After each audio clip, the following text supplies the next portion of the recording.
Hey YouTube, this is Sarge Goldleaf bringing you a game rental review of Crysis 3.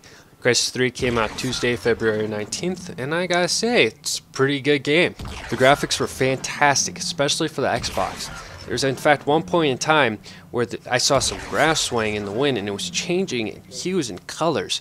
And normally you don't see this kind of dynamic graphics in games. The audio in the game was very immersive.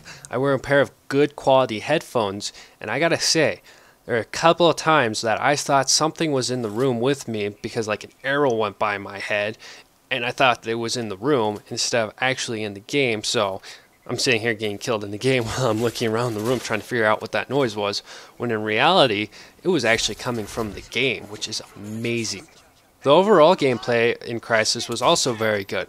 Whenever you hit somebody, it felt very solid, and when you took someone out, either from shooting them or sneaking up behind them and stabbing them, it was very satisfying.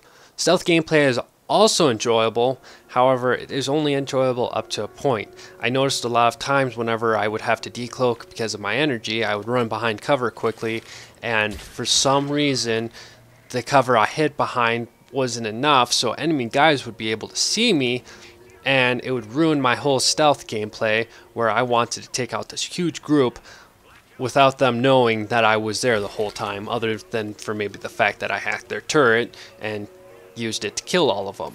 However, I don't believe Crysis 3 was built to be a purely stealth game. When you do get spotted, you're able to pop max armor and start powerhousing your way through enemies, or you can just go back into stealth and sneak around and still kill them stealthily even though they know you're there. Now this brings me to our controversial topic, the bow. The bow is a very useful item, don't get me wrong. However, it is a little overpowered.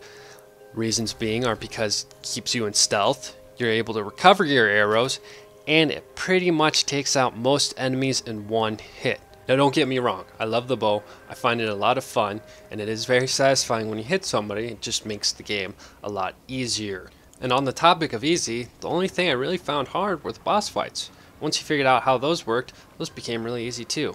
And again, I was playing on veteran difficulty, which should mean that the game would be a little more difficult, but I really didn't think it was. Now what I did find difficult was following the storyline. Now don't get me wrong, the storyline was good as far as I could tell, and admittedly I never played Crysis 1 or 2, so I didn't know the previous storylines, but Crysis 3 did help kind of catch me up, and I was able to quickly figure out what was going on. However, near the end of the game, I kind of lost track of what was going on, and I'm not sure if that was just because I was fatigued of playing, or if they did a bad job writing it. Now even though I wasn't able to keep up with the storyline, I did enjoy the game, and I'm gonna give it an 8 out of 10. There were a few bugs that I noticed. One of the bugs I've already talked about, which was the stealth problem. Another bug was that I couldn't hit certain people behind cover. Like I could see them pretty well, but I would pull my arrow back and I would shoot and it would hit them straight on, but it would hit an invisible barrier, and so I wouldn't get a kill and I'd have to figure out how to get behind them and shoot them from behind and then recover 2 arrows instead of just 1, and that kind of got irritating after a while because that probably happened 50% of the time somebody was behind cover. And that wraps it up for my single player review. I'll have a multiplayer review out in a few days. I would definitely say at least rent the game. It was fun, it was enjoyable, and you know, if you've played the first 2 games and want to know the rest of the story, you might be able to keep up with it, unlike me. But yeah, you guys have a great day, and thanks for watching.